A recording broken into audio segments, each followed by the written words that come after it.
The United States Supreme Court has agreed to hear a case out of Oklahoma.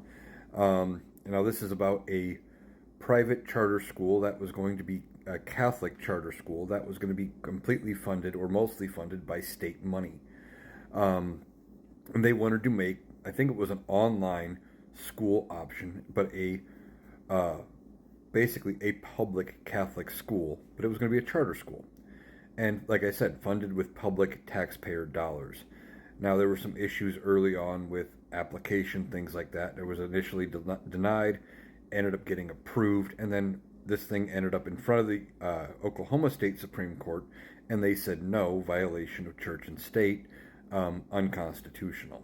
Now, the United States Supreme Court has agreed to hear this case. Justice Amy Coney Barrett has recused herself from this case with no reason given.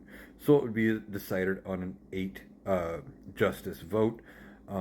And I believe if they split 4-4, then it stays unconstitutional.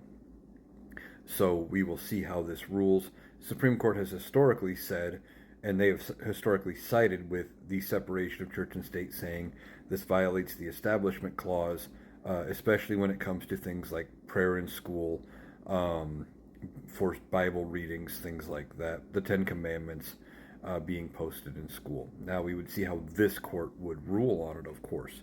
Don't know when oral arguments are set yet, but this was ruled unconstitutional in Oklahoma. I think it's going to be ruled unconstitutional as well.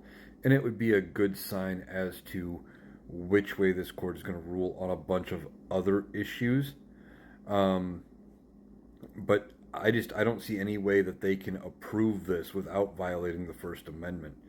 It is very clearly a state sponsor of a particular religion. In this case, it was a Catholic charter school. But this could have been literally any denomination, any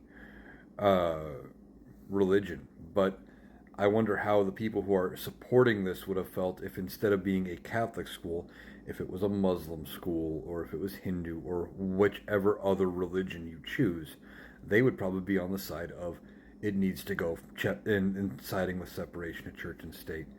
And that's just how a lot of Republicans are now. A lot of conservatives, they want their religion, but they don't want other religions. So we will see how the Supreme Court handles this case. But I've got a good feeling that ultimately this school will stay listed as unconstitutional and not actually happen.